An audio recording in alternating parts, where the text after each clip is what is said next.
Hello, this is a homily for Good Friday. Remember last night we celebrated the Feast of Holy Thursday and the institution of the Eucharist and all the various hints that there were of the coming suffering, including keeping the having the separate species as an indication of the death of the Lord. But in fact, God had been preparing his people and still prepares us today through the Old Testament for this astonishing figure who would come into our history and who would literally redeem us from our sins purely gratuitously. This is a gift. And so one of the signs of preparation is the extraordinary suffering servant song. There are 3 of them in the book of Isaiah. This particular liturgy celebrates by using the one in Isaiah 52, and it talks about the servant on the one hand prospering, and yet on the other hand, and prospering to the point where, because of him, kings shall stand speechless. But then on the other hand, he is spurned and avoided by people, a man of suffering, accustomed to infirmity. Already our minds are resonating with these words and the little that we know about the passion of the Lord.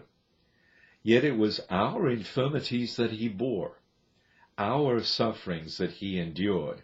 And here we are being prepared, first of all, to appreciate the enormity of what Jesus has done, but secondly, also to realize, we're actually responsible for our own suffering in many ways, because we're sinful people. We're affected not only by our own sin, but the sin of others. And yet God has stepped into this mess and is pulling us out of it. So he was pierced for our offenses, crushed for our sins. We had all gone astray like sheep, each following his own way. Maybe there's something wrong with always following one's own way. And of course our culture is a religion of following our own way. And in certain points it works, and in a lot of points it doesn't. And we have to learn how Catholicism helps us to follow the way of Jesus Christ always, and how that will help us not only in our marriage, in our growing up, in our work, but also in understanding what sin is. The Lord laid upon him the guilt of us all. So there is this great figure presented to us through Isaiah. God inspires Isaiah to put these words down on paper. And he, in this song, gives his life as an offering for sin. We're also learning about the sheer horror of sin. We have a custom of diminishing the importance of sin. Again, that's part of our culture, and it's part of our culture because we're sinful people who make the culture in the first place. And he gives his life as an offering for sin. Maybe we're called to do the same, to make reparation, at least for our sins. And then once we begin to realize just how enormous this problem of sin is, to begin to take on the sins of other people, just as Jesus did in his grace, and be able to do some little something to fight against the sins of the world. But this takes a whole conversion of mind, and in Isaiah we have a real tool for doing that. The psalm that follows the suffering servant song is Psalm 31. In you, O Lord, I take refuge. Here we're pointed in many different directions. On the one hand, we're seeing the way in which Jesus himself takes refuge in the Father.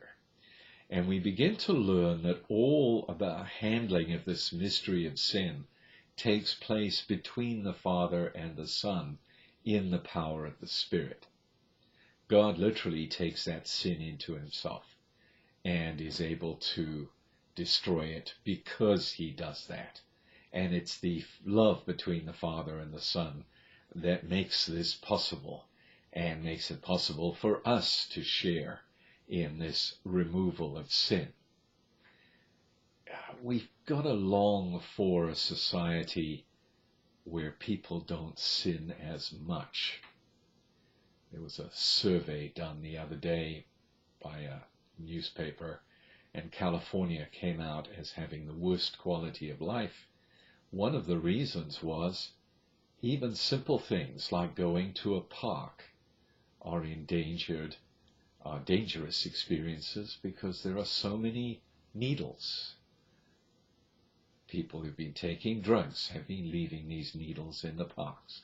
That's the kind of world that we have got to oppose. That's the kind of world that we have got to say, enough.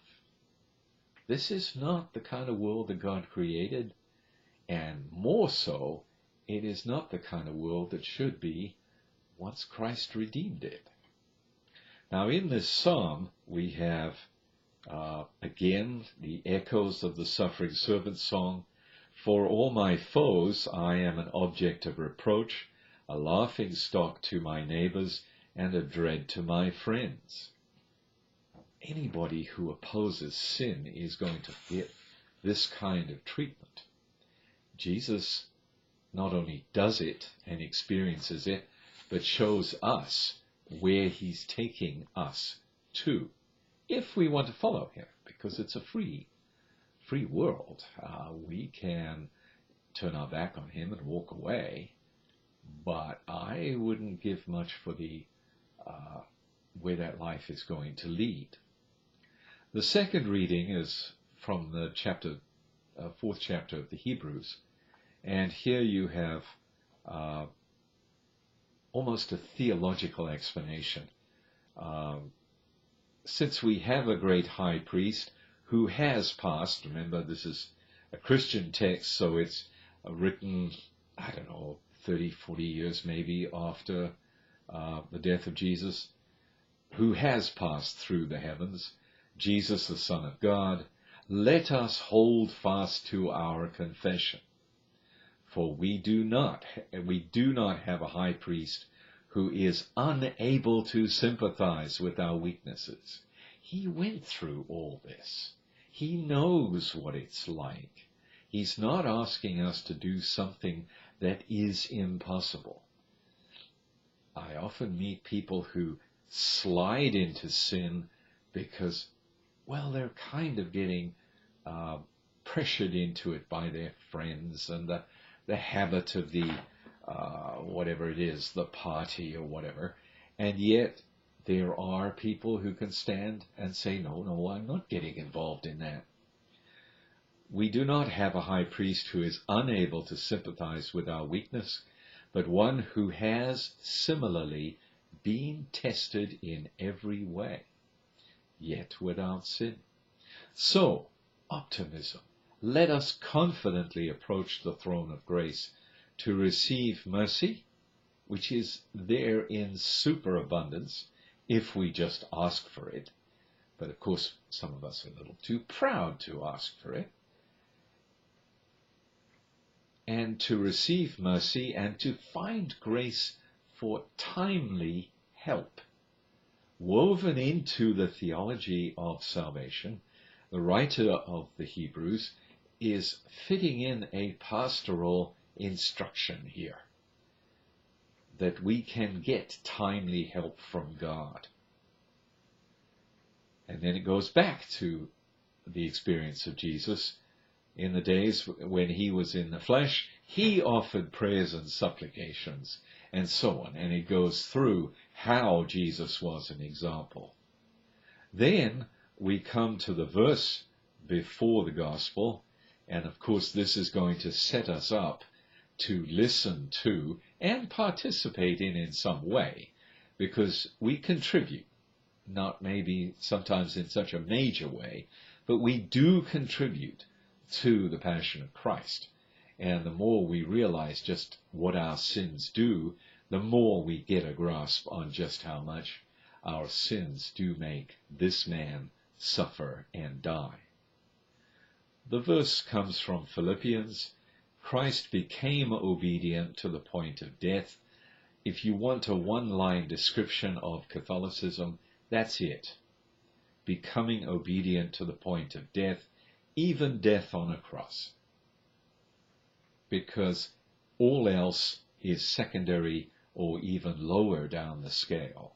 Here, in fact, is the real life of the Christian, being obedient to the point of death. Because of this, the optimism again, just as we saw in Hebrews, God greatly exalted him. And so we have this practical statement of the results of all this, that God highly exalts him, bestowed on him the name which is above every name. And these readings hopefully have set us up mentally, psychologically, spiritually, to be able to stand up and participate in the reading of the Passion. And I'm just going to leave that to your experience. Have a beautiful, beautiful Good Friday.